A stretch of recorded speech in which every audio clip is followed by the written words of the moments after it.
Siyanibingelela nonke balaleli nani babukeli egameni likaJesu Kristu. Makube kini umusa nesihawu nokuthula okuvela kuBaba wethu uNkulunkulu neNkosi uJesu Kristu. Izwi leNkosi uJesu Kristu leli olilalele njengamanje lapho sishumayela khona ivangeli lombuso wezulu nokubhabhadiswa egameni likaJesu Kristu kube ngokuthethelelwa kwezono. Ulinde wamukeliswe isiphiwo sikaMoya oNgcwele. Kulabo abalalele njengamanje sizocela nonke nithathe amabhayibheli enu nilalele ivangeli lombuso wezulu. Kulabo abafisa ukubhabhadiswa egameni likaJesu Kristu, nalabo abanemibuzo mayelana neBhayibheli, nalabo abanobufakazi uJesu Kristu esezembulile empilweni yakho, wakunika ubufakazi ukuba uthule kuzo zonke izindlebe ezinalele ezimisele ukuza emgcweleni naseqinisweni ngobufakazi bakho, ukuba nonke nixhumane nathi kule mininingwane engizoyishiya njengamanje. Ngizoqala nge-email address ethi izwilenkosi.ujesukristu@gmail.com, izwilenkosi.ujesukristu@gmail.com, noma i-cellphone number noma i-WhatsApp number ungakwazi ukuxhumana nathi kuyo ethi 066 566 9245, 066 566 9245. Izintshumayelo nezimfundiso ziyatholakala ku-YouTube lapho ungahlala khona phansi uphethe iBhayibheli lakho ulalelisise uhlolisise imibhalo nathi. Ku-YouTube uzosetsha uthi izwi lenkosi uJesu Kristu, izwi lenkosi uJesu Kristu. Ungakhohlwa ukusubscribe, ungakhohlwa futhi nokupressa i-notification button ukuze uzoyithola izindaba ezinhle ngaso sonke isikhathi lapho zifakwa khona uhlelo lwa-YouTube. Ungakhohlwa nokusharisha i-link nabo bonke abantu obaziyo, ikakhulukazi labo ohlanganyela nabo kuzo zonke izindawo enhlanganyela kuzo, nifakazelani ukuthi uNkulunkulu udale izulu nomhlaba nokuthi uJesu Kristu yena yedwa uyinkosi nomsindisi, ukuze wonke umuntu omaziyo ahlolisise imfundiso ngokwemibhalo engcwele. So ku-YouTube sharisha i-link nabo bonke abantu obaziyo izwi lenkosi uJesu Kristu, izwi lenkosi uJesu Kristu. Ake ngiqale ngokuxolisa abazalwane ukuba singabi ngayo inkonzo last week. Bekuyiphutha elikhulu, ngixolise kwakungenxa yami. uJesu Kristu angithethelele nina bangcwele. Ake sigobise amakhanda sikhuleke njengamanje. Baba wethu osezulwini, mangcweliswe igama lakho, umbuso wakho mawufike, intando yakho mayenziwe emhlabeni njengasezulwini. Usiphe namhlanje isinkwa sethu semihla ngemihla, usithethelele amacala ethu njengokuba nathi sibathethelela bonke abasonayo. Ungasingenisi ekulingweni, kepha usindise kokubi, ngokuba umbuso ungowakho namandla nenkazimulo kuze kube phakade. Amen. Balaleli nani bangcwele, yamukelani umfundisi uMhlengizundi ozobe esihola ngesifundiso sosuku. uMoya oNgcwele ekhazimulisa isibani sezwe. Sheshisani balaleli kuzo zonke izindawo enilalela kuzo, nithathe amabhayibheli sihambisane ngokwesiqiniseko sezwi likaNkulunkulu. Amen. Bengikelela bazalwane.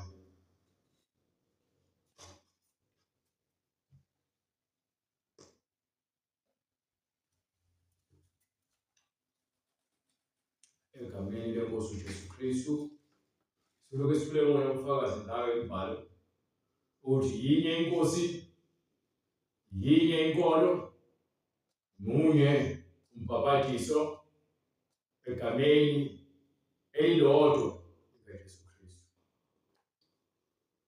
Siyabonga uNkulunkulu ngomusa wakhe asenzela wona. Zikhathi zonke ukubona wenzela umusa noma ungasafanele, ugcine sungasazi noma kumele awusazi kumele wenze njani ngendlela uNkulunkulu anomusa ngayo. Unomusa, unothando, uyabekezela. Akafani nami nawe. Sinawo umusa, sikwazi ukubekezela, sinothando oluncane. Siyashesha ukucikela, siyashesha ukuyekelela, siyashesha ukubukela, sibe yizibukeli, sibe yizinhlwele. Asifuni ukuba usizo, asifuni ukuba isandla esilekelelayo. Kepha yena uthi umusa wakho umile kuze kube phakade. into oyimile kwezinto phakathi angekho umuntu ongayibuyisa ngaphandle kwabemisi. So uma sinikwe ithuba lokuthi simazi yena, asimazi ngokuhlakanipha kwethu. Ngeke uzumazi uNkulunkulu ngokuhlakanipha kwakho. Baningi abantu abeza kuNkulunkulu bezomphaphela. uNkulunkulu akaphashelwa. uNkulunkulu akaphashelwa. Ngamphapheli uNkulunkulu. Uma usuza uNkulunkulu usuzofuna izindlela zakhe. Awuzazi ukuthi ufuna indlela zakhe uNkulunkulu.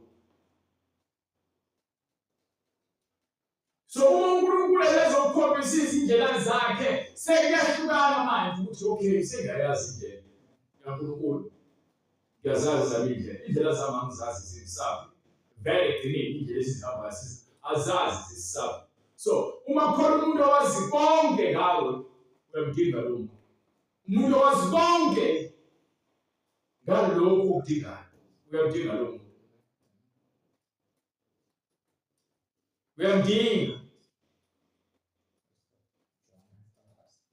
Uthi umbhalo kwincwadi yaMathewu usahluko 6 kusukela kuverse 7. Kodwa nxa likhuleka Uma-ke sifundiswa indlela yokukhuluma noNkulunkulu, ningathemelezi njengabezizwe. uthi singabi ngabantu abaloke benkanda abantu abangakholwa, abantu bezizwe kuthiwa bayankanda. Ngokuba bathi bayakuzwiwa ngokukhuluma kwabo okuningi. Ngokukhuluma okuningi akusho ukuthi uNkulunkulu uyabuza ukuthi ukhuluma naye 4 hours angifuni ukukhuleka nawe. uJesu kuthiwa wayokhuleka kusho ukuthi wehle nje ekhuleka nje the whole time. Ungabi isilima wenziwa abantu ngoba vele lapho YouTube naku-internet into abanijabulisa ngayo ukuthi ufuna ukwazi uku-intercessor for 4 hours 6 hours engathi into enkulu. uNkulunkulu uthi lingathemelezi. Sesishumayela le nto. Uthi u-Eliya mese ekhuleka uNkulunkulu esembeke i-altar wayibeka nemhletshelo ashayide umkhuleko omncane. Akashayi umdlatshana lomkhuleko olusuka ngapha kuGenesis liyovala kuRevelation. Shayide umkhuleko mfowethu. Ukuze nje uNkulunkulu avukalise usho umkhuleko ngokujula okuqhamuka enhliziyweni. Ukukhuleka kwethu makusuke kuphi enhliziyweni, ungabi ukuthemeleza lokuzenzisa.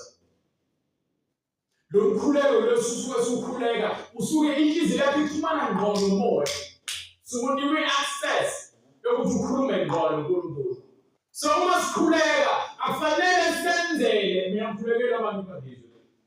Mase ngikhuleka ngisuke sengazi khona isidingo sokuthi ngikhuleke. Angikhulekeli ukubukwa. Uma ethi uJesu nihlezi nikhuleka kusho ukuthi ekuphileni kwenu ningakukhohlwa ukukhuleka ukukhuluma noNkulunkulu.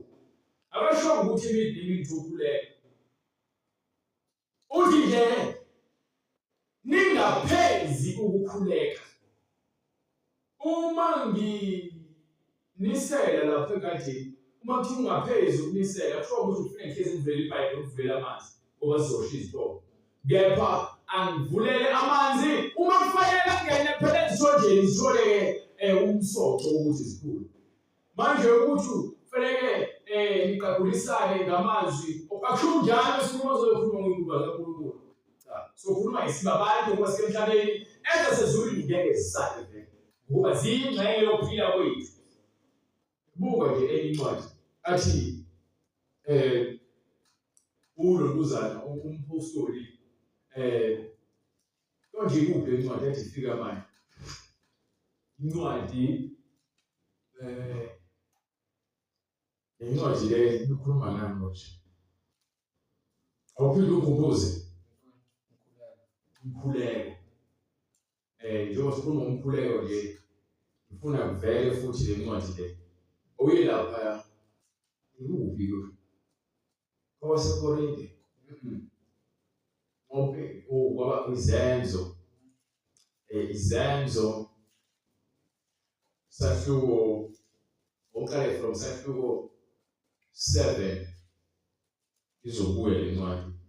Izenzo sahluko 7 sukela kuverse 45 lapho khona uStefano ekhuluma nabo labo bayamazi uNkulunkulu.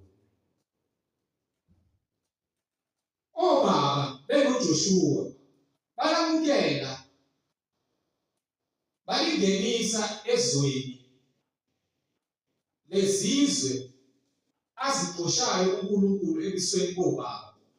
Kwaze kwaba selihleni kaDavide owathola umusa ebusweni bukaNkulunkulu wacela ukufunela uNkulunkulu kaJakobe indokodo. Kepha uSolomoni owamakela indlu wafuna uDavide indokodo efuna ukwakhela uNkulunkulu. Kepha uNkulunkulu uthi cha, akuwena.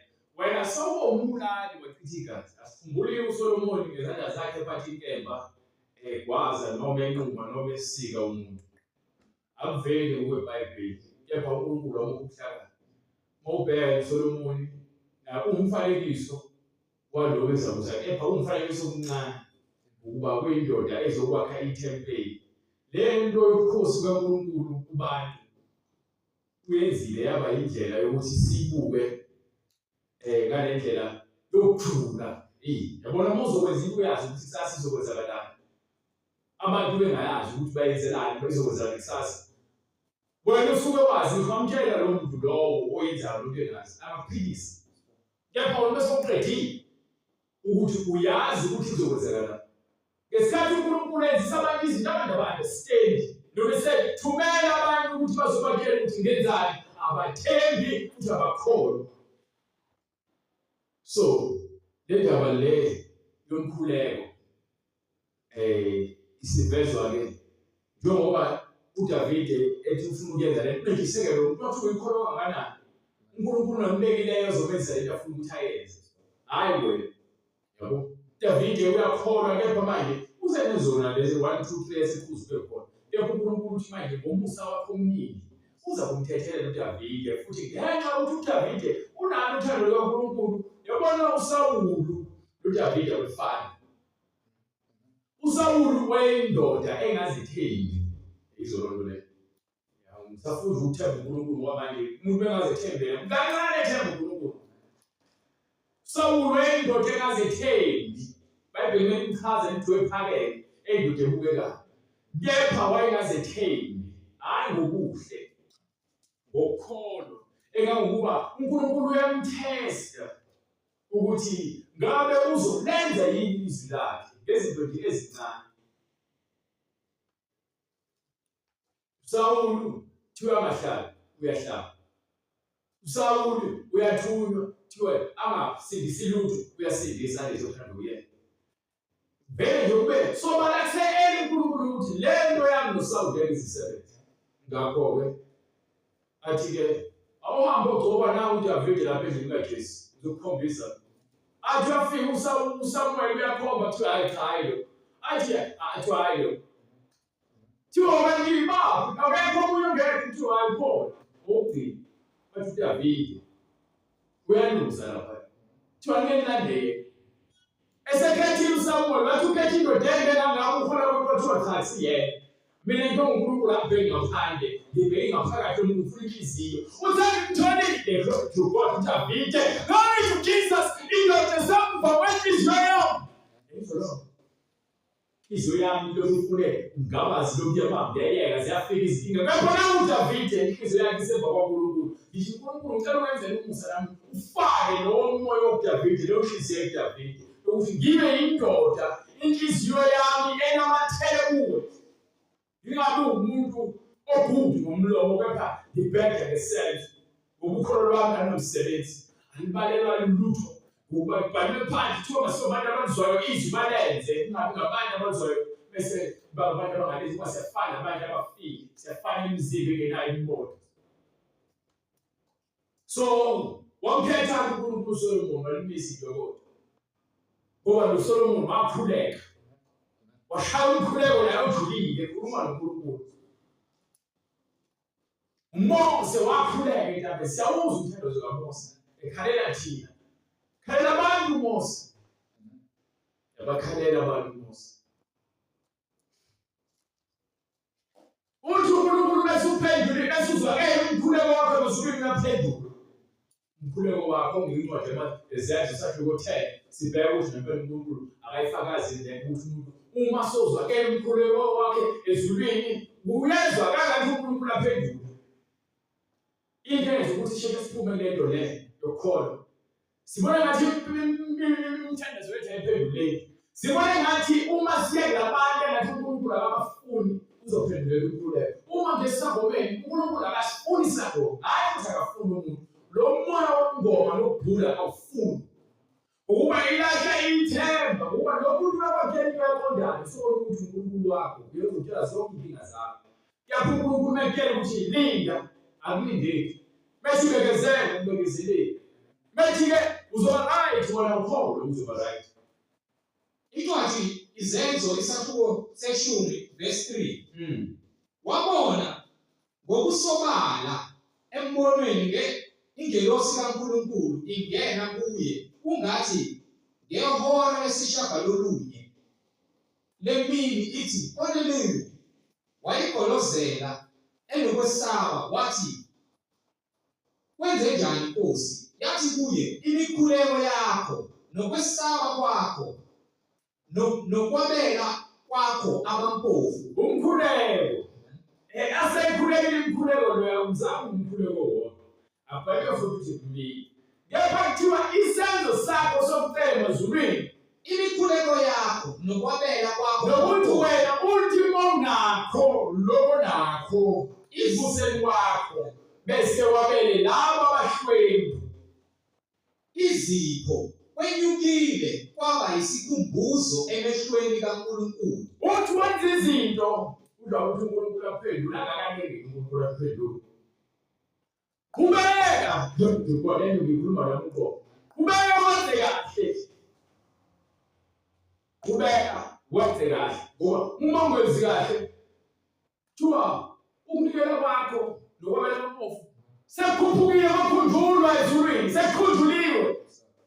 Imisebenzi yakho isiyakhunjulwa, sekuzoba njengokukomeliswa kwakho komsebenzi yakho. Kwaba isikhumbuzo emehlweni kaNkulunkulu.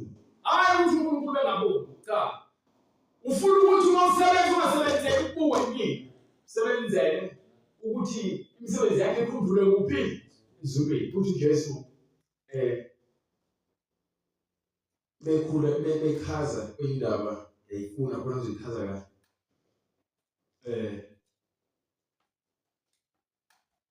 Sifuna uthethelele ezulwini. Kepha sifuna uthethelela abantu emhlabeni esinabo.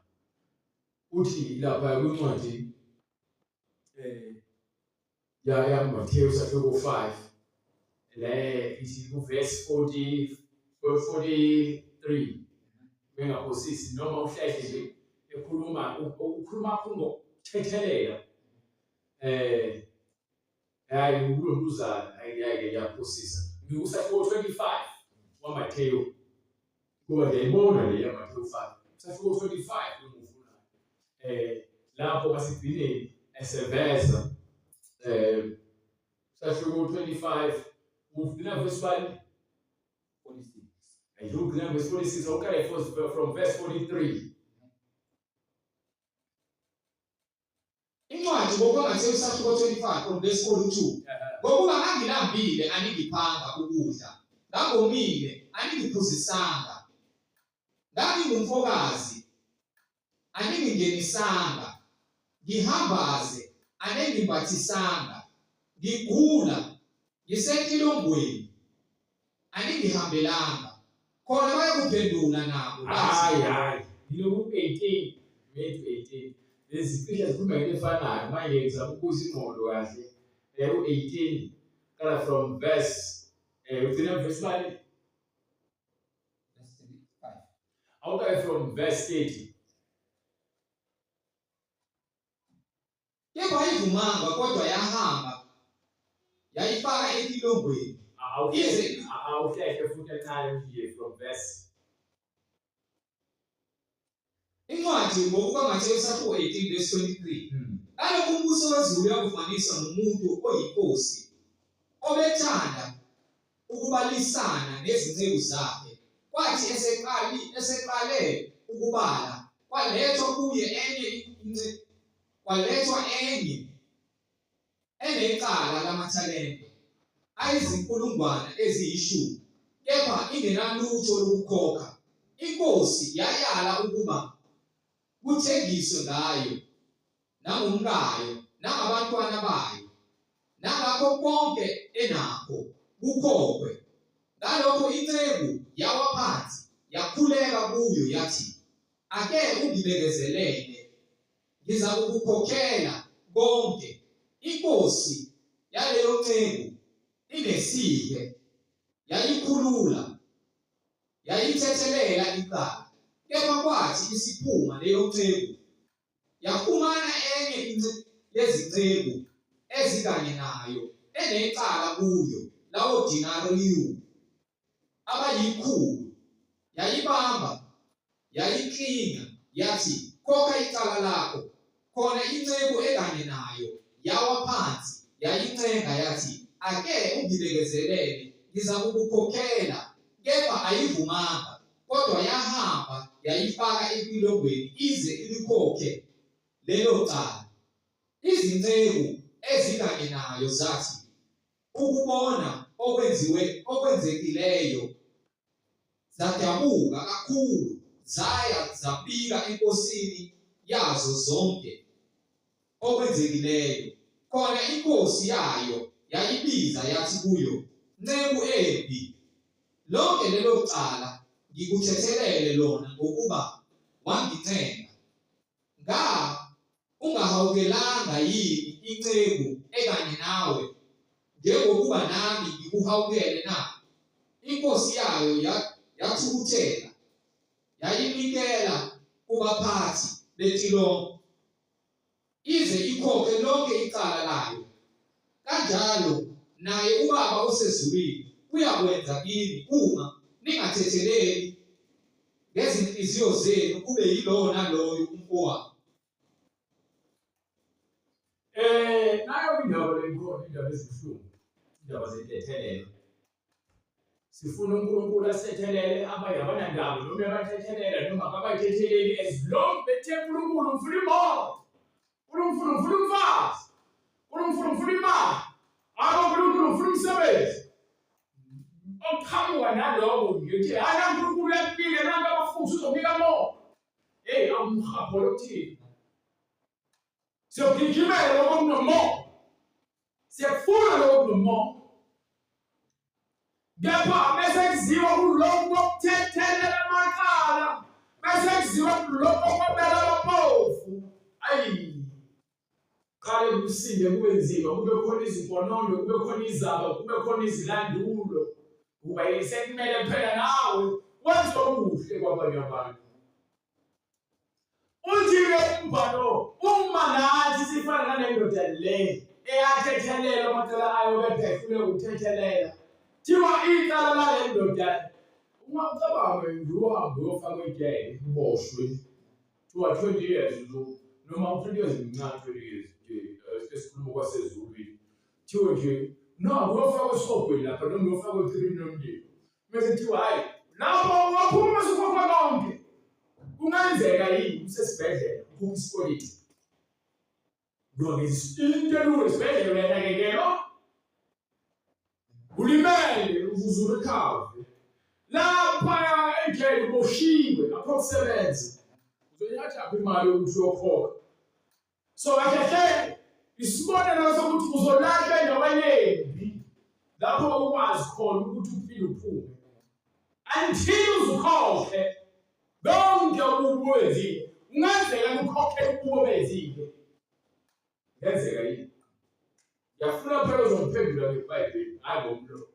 Into lokuthi ngisho kanje, ngeke uzukwazi ukukhokha isikweletu sasezulwini ngaphandle kwaJesu. Isikweletu siyakhokhwa ngoJesu. Jesu uyamamukela ukuba yena negazi lakhe usesingenele endaweni lapho thina besingakwazi ukungena khona. Wangena uJesu. So uthi-ke ngoba ngiyempilo phakathi, ngilomoya mina namandla ukuthi nawe ungenisele khona. ngakho uma mina ngingena ezulwini awufuni mina ungangena ezulwini mokhetha kumina uzofuna awufuni uzivalela wena ngaphandle ubusisiwe osiphambeko sakhe sithethelelwe osono sakhe sisibekelwe uthi uDavide sibusisiwe osono sakhe sithethelelwe nesiphambeko sakhe asisayina yini asho njalo ngoba sekukhokhiwe inani ukuthi sonke sithethelelwe izono zethu uma wena uthethelelwa awuthetha bona lo bethike lapha nje ufunde le ncwadi ifunde iqaleni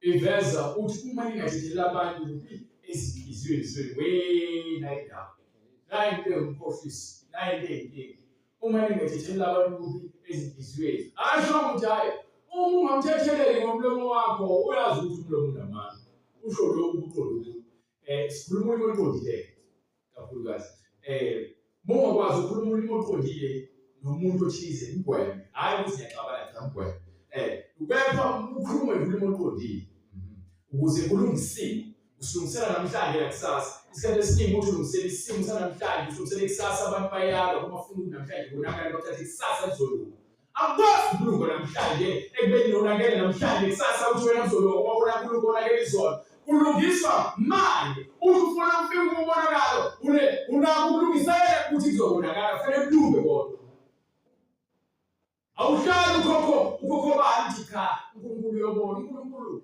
uyasizayo uma nawe unentshisekelo yokusizeka ingakho iBhayibheli lithi-ke yilowo ovuma ngomlomo wakhe kube ukusindiswa asho ngenhliziyo yakhe kube ukusindiswa avumele ngomlomo so ukhuluma kwakho ngomlomo ngoba sekusenhliziyweni khuluma ngomlomo kuphela ukwenhliziyweni yonke lento yenza ize leze uma singathetheleli abantu ezinhliziyweni wethu ayideke yabo le yangihlala impela ngoba yena lento besifaka emakhanda hayi ungasho ngomlomo ukuthi uthole ingatholanga isho ngoba kusuke enhliziyweni uzwe enhliziyweni yakho ukuthi cha ngixolile futhi indaba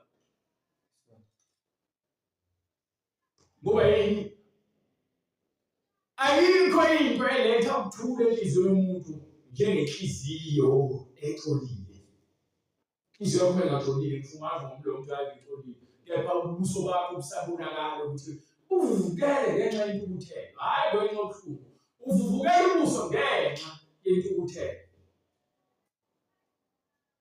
ngakho lento yokuthethelela iyona inkonzo yesinikile asikwazi ukuthi sifune into zaphezulu sikhulu kwezizinto zemhlabeni noma phela bethu labadinga intethelelo noxolo lwethu asikwazi ukuxolela asike sibeke indaba zemali nazo indaba ngezokuphila kokuthula ave kubuhlungu ukuthi uswele kepha ngeke uthi unimpakamo nenzondo ufune emakhelwane wakho uyocela uzehlise niba ngumsangalo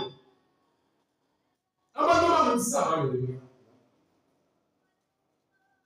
kunalento leyo ngisho mina siyaxabana kanjani angikwazi ukuba bigugu ngoba igugu lingibuyisela emuva ukuthi njalo ngikubona ukuthi chifi so angeke ngithi nje uNkulunkulu wami wena wazi inhliziyo yami susa lo moya ongasile ozabe uhlala enhliziyweni yami ongahambisani intando yami ngoba mina uNkulunkulu njengoba ngithi ngizibiza ngumntwana wami ngoba ngiyafisa ukwenza intando yakho ngokuphelele angifuni ukuzidalulela ngelinda ngithi akho singangifuna ngangifisa ayikho into enamandla okuvimba mina okukholweni uNkulunkulu ngezintando yakhe ayikho neyodwa emhlabeni kuphela isikufa akunamandla yisela alinamandla umbulali akanamandla umthakathi akanamandla ngokuJesu ushilo wathi umuntu yini engamsabelayo umuntu ongithinta inyama kuphela abasakwazi ukuthinta umphefumulo wami ngoba nawo umphefumulo wakho angakwazi ukuthinta sinomphefumulo kepha sikwazi ukuyithinta sisebenzisa ngalendlela uNkulunkulu asinike ngayo so ayikho into engamvimba ukuthi ngikholwe bese kufika isikhathi sokuthi ngikholwe ayikho into engamvimba ukuthi ngikhuleke bese kufika isikhathi sokuthi ngikhuleke ayikho into engangenza ngizenyeze ngoba Yesu bese kufika isikhathi sokuthi ngazi Yesu isibani somzimba yiso ngakho uma iso lakho lilihle uza kukhanya umzimba wakho wonke kepha uma iso lakho libibi uza kuba mnyama umzimba wakho wonke Ngakho uma ukukhanya okukuwe kungubumnyama, ubumnyama bukhulu kangakanani. So, sanikuyiva ke kwethiwa sishumayeza abantu basindiswe baphenduka. Abantu bayakhathala endleleni ukuba iwindi iso amehlo abo. Abuke izinto eziningi emhlabeni. Lezi zinto ziningi nje. Zinezinto zakhona ezikhazi ukuthi basemhlabeni. Yedlula. So uma ukuthi ke ewindi lakho kungenile umnyama. Ucishe konkukhanya okhona enhlizweni yakho. Uma ungena umoya ongasili.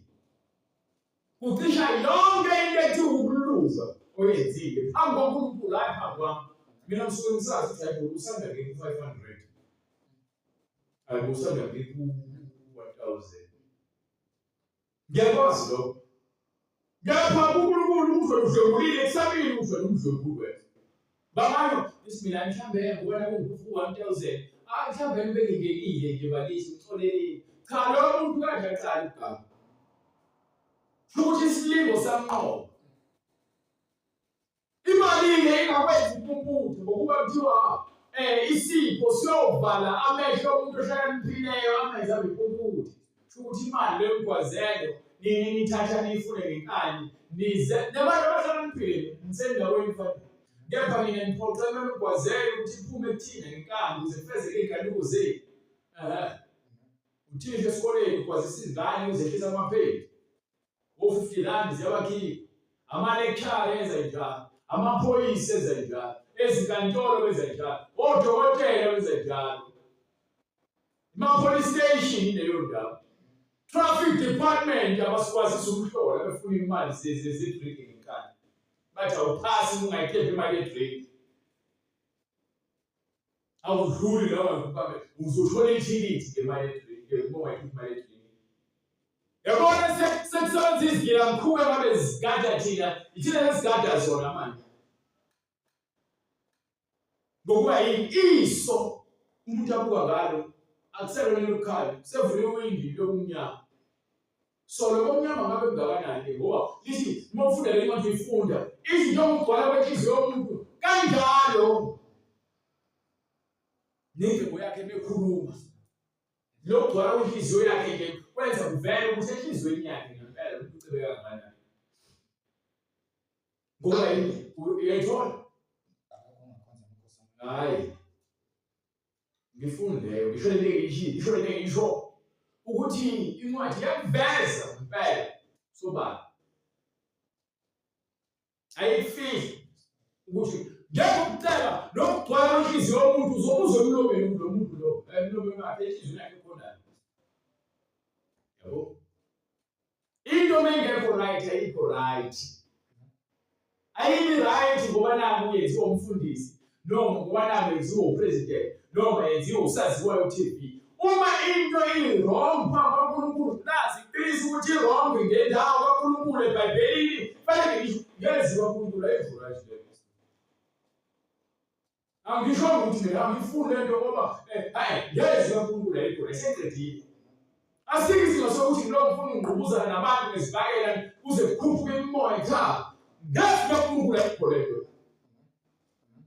Ukuthi wena uneziqu ezingakanani wahamba wayela impompo wasuka impompo eMpumalanga phuma eMpumalanga wayela eNigeria phuma eNigeria wayela eGermany wayela USA wabuya waseSouth Africa wasunika iziqu udokotela wasuzositshela into ngeBhayibheli. IBhayibheli idinga umhlaba wonke efana noma ngofunda kuphi.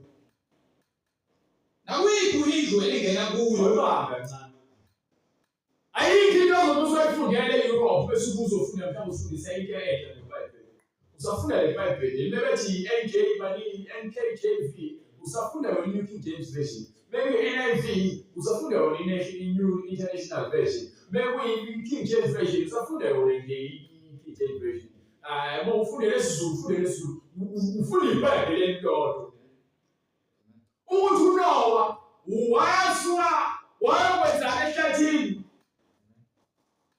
Kukhona iBhayibheli.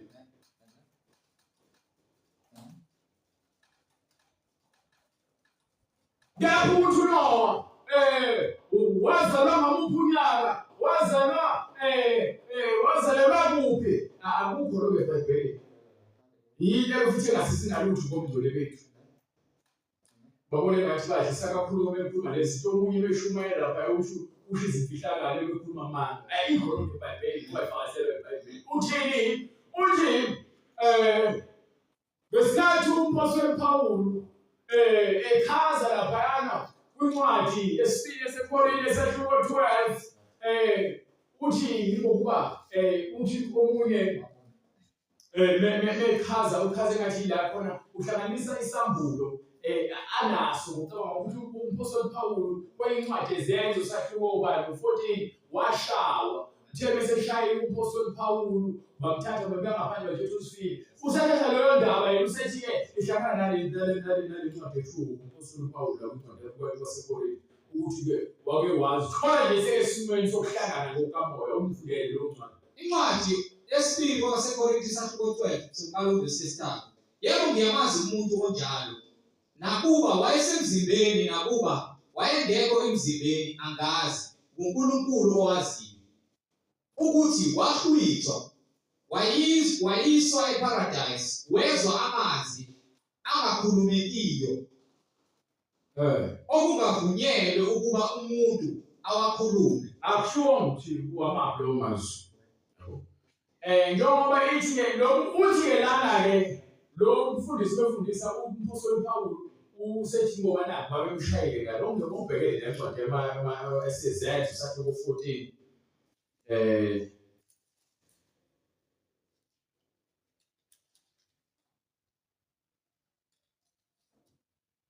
Ahamba ufunda lapha sola uverse 4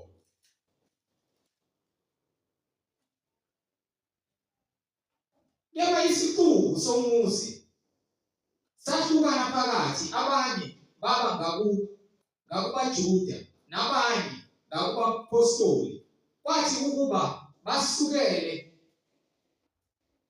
basukelwe isidumo awuqala ufunda lapha verse 19 ubizothatha kudala from verse 19 kodwa kwathi abaJuda bevela eAntioch nase-Iconium sebezivumisile iziqubu bamkhanda uPawulu ngamatshe bamhudulela ngaphandle komuzi bethi usefile kepha kwathi abafundi bembunganyele wavuka wangena emzini ngangomuso wamuka noBarnaba baya eDebhe bamshaya kuphi leyo ePhegol Antioch manje akuvele le Antioch ukuthi ke angase ngibeke sesimweni sokubaka moya ke ngamandla kwezulu lesithathu akubhaliwe lokho kepha lo mfundisi wefundise impela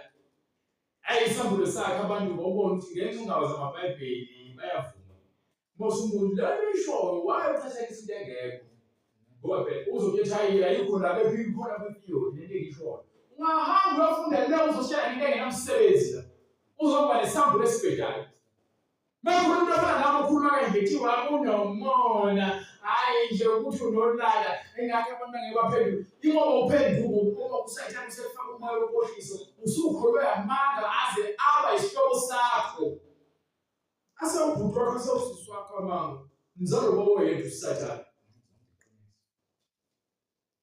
njalo uphikisana nabantu ngezinto abazenzayo abazikhulumayo zike eBhayibhelini ungezulu ongathi uphikisana nomuntu eBhayibheli lithi kanje anginandaba ukuthi mina uJesu uthi kulotshini nami ngisho njalo yini erongo ngisho njalo ngoba nami ngibona ngiyakhumbula ukuthi iBhayibheli lithi kulotshini yini engazilandela ngayo ngoba ngiyona ngiyabheka iBhayibheli lisabili lithi nje kulotshini so yini engayenza ke bekulotshini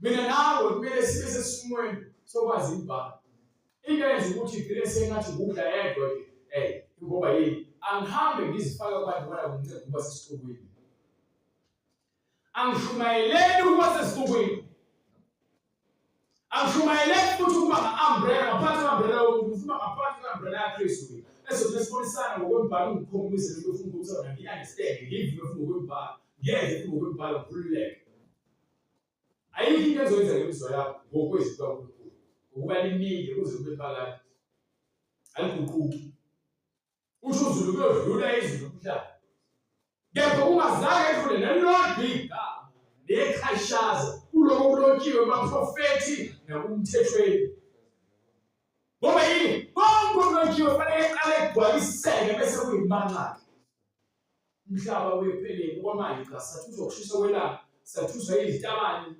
abafana bezenza amantombazane abenza abafana sathuswa ukuthi ugovernment usethi manje amadoda abesitheni umuntu wesifazane sizokuthi manje indoda singathatha isibongo somuntu wesifazane libhayibheli lithi indoda yamshiyonise nonini namathele kumngane lo wesifazane usengaphansi komthetho wendoda uma wena ndoda usuyathatha isibongo somfazi wakho ngaphansi komuphi umthetho umthetho akusho ukuthi umthetho uma uhambe yolobolo wena ukhipha isibongo inkosikazi wakho akalethi isibongo makwezwa philo lapha namhlanje sekuvele kukhishwa izinqumo emalejeni abantu abanendaba khombisa ukuthi izwe selifika kangakanani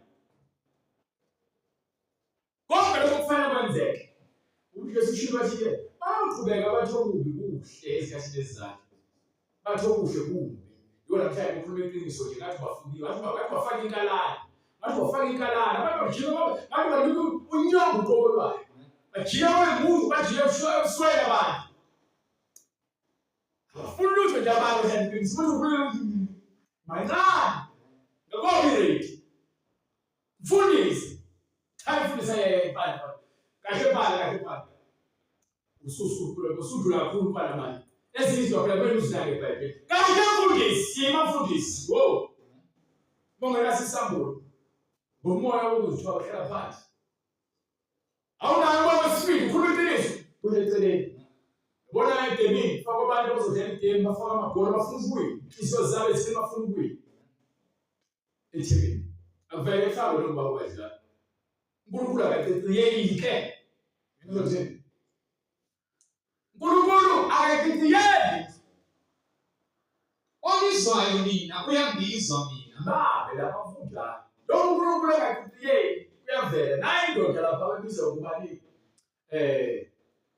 uGideon noma uGideon indoda yempi thiwa khona uGideon Gideon abike lokabike lo aya phela evumile uGideon ayibese shaqoqa ukuthi akathi uNkulunkulu hamba ke manje bafake emfuleni athi la bakhethe tshela abasabayo baphinde makubo abasanda kuba nezibandu nezivini baphinde bahamba yo sala madoda nesibili sala abantu abaningi athi uNkulunkulu awuthathe nabantu basemfuleni baphuza amanzi abazoguqa babakhothe amanzi laba abafuni bajikise laba bazofaka izandla zabo badoza bazole emlobeni ibona impela ohamba nabo abantu aba-300 kubantu aba-3000 abagcina besele uNkulunkulu ufuna uyona nabantu aba-300 kubantu abayizinkulungwane izigidi zezinkulungwane uNkulunkulu akadingele isizo lomuntu uthi ngoba ngelanga ngifuna ukuthi udlokwenze ngamandla akho ngifuna ubona amandla kaNkulunkulu asala uGideon athi ayisondela Gideon hamba ubeze nomathini amefika lomuntu oxiphuko lakadlayidlayile mangesi uGideon leyo phela ngabe Gideon lelo nhlelo lokusho uGideon bagcwele ukwesaba abantu glory to God emva kwalokho uNkulunkulu athi hayi hlanganisa ibutho lakho uhlangane ibutho lakho kwalokuthi ibutho lakho abazoyiziphi basitshela ukuthi kuzele ibutho inqwaba bashiye bahamba zange bayo uNkulunkulu nje ufuna ukukhombisa uthini yena uyazilwela into yakhe so uNkulunkulu akafuni mina ngimlwele umsebenzi wakhe nje shumelani ivangeli kukuhle noma kukubi unetha noma libalele uvuma noma ungavumi ngokuba isikhathi siyeza manje isona isikhathi lesi abazalwane bayakhethana balimale endleleni ngokuba amawindi abo bavulele ezinye indawo abavulanga amawindi uthola indaba zikaJesu so ihlo lakho bolivulele indaba njalo ze-TV useningi ihlo lakho bolivulele izindaba ze-radio noma newspaper noma phephabhuku kuphela iBhayibheli ulibekele kude usenkingeni ngiyalazi iBhayibheli ngisenkingeni kepha njengamanje ngisenkingeni ethiwa ngoba ngilwela isixazululo ngokulwela ukuthi ngihambe ngomnyaka omnyama lwe isixazululo ukuthi uNkulunkulu asize umphefumulo wawuhlele ngoba akekho ozomsindisa ngempela akekho ozokusindisa ngisho uma ukuthanda kangakanani ngeke azakufele ekusindisa igazi lakhe angeke laphezulu ukuthi uyisifele babakho ukuthi uyisiphingi ngiyakuthatha ngithenge iDanone somdala kodwa ugraduate uma ukuthi ugesa ngeke isihogo leso kadala ukuthi ngabe sithanda kangakanani emhlabeni ngisho kangakanani bakho ukuthi uyamthanda ubona ukuthi uzama ukugcina udlelo lebe mfudumele kushisa uma ngeke ujesu isihogo leso kadala ukuthi ngabe uthula kangakanani noma umuhle kangakanani uma ungenayo inhliziyo yothando nomoya uthobeka nomoya uxoleka usihogo wami sizihogo sihamba masingakwenzi lokufuna uNkulunkulu uJesu iva ngekuhlumelayo ukuthi abantu bezwe basosindiswa ezonweni zabo umuntu nomuntu asazi isono sakhe usathane nabafaka umoya wakhe ema-angel kunesikhathi shumela leli vangeli kube khona abantu ozothona boqala ukukhuluma ngendaba zikaNkulunkulu bakwazi ukuvala bacishe basakwazi ukukhuluma ngazo Nile sosaba ukukhuluma ngoNkulunkulu ngoba yini ubekwe phakathi kwabantu labo uNkulunkulu efuna ukukhipha bona indlela yokukhipha bona bekuyena ukuthi unamathele kuJesu anamathele enhliziyweni yakho anamathele emlomeni wakho thola indlela-ke ukuthi manje uqala ufuna ukuphuma lapho awuphumele bakhipha bona ngoba yini sefuna uNkulunkulu uzokhipha njalo bakhiphe eGibhithe kale sithi asifuna ukuzikhipha abantu uNkulunkulu akusikhiphi kubona sesizwe esingamakhono kahle izilima lemakhaya ngoba yini sijake sesheshe ukwahlulela abantu masiqeda yabona ngokutshela ukufuna ukuthi abantu abaningi abasengakholwa musuke besukholo ufake lento enkondweni yakho ukuthi ufuna ukuba perfect ujahe izinto ezikude nawe ngoba khona izinto eziseduze vele uzifunde kuqala obedience yabona obedience okujama ukuphumula ngaphandle ngaphakathi kwakumlanga ingozi ingqondo uNkulunkulu usiyakuvula ngelinye ilanga ukuthi wakhuluma ukhuluma kanjena lo muntu uthi wazi mina wangemina lo mkhuluma so esabuyekela ngoba yini wakhuluma ngokukhulu uzethemba ngoba umntwana kaNkulunkulu kwazi kwaba over umuntu kaNkulunkulu kuze kube over afuneki kuphela uJesu zangazabe over uthathe lapho ukusebhayibhelini thina siyafuna ukuba over singenamoya ingcwele sikhuluma izinto zangazikhuluma umoya ingcwele uJesu akhuluma izinto ezazikhulunywa umoya ingcwele wala usifosa ukuthi uJesu ungeyena bese uthi mina nami nomoya ingcwele umoya ingcwele usifakwe umoya ingcwele ngeke azaphazamise izwi lakhe eBhayibhelini iyabizwa iBhayibheli lithi kusukela kubaprofethi noma kusukela kuMose emthethweni kabaprofethi bayavumelana abapostoli bavumela abaprofethi bavumela uMose uvumela uNkulunkulu uJesu afika uzogcwalisa bonke ingakho ngithi asifanele sidle kulo iBhayibheli fanele sidle kulo iBhayibheli so asifanele izinto zaNkulunkulu zihambe ngohlelo abazalwane bayawo bakhathala bafikelwa isinengeneke sesicefe sesidila nje yabona ukuthi esontweni gcina sekugcina icala ngiyakukhoza bona yona kufanele besemthethweni nenhliziyweni yakho ingakho omunye weza ukuthi uzobuza uJesu ukuthi imuphi umthetho wokuqala uJesu uyamtshela ukuthi Israyeli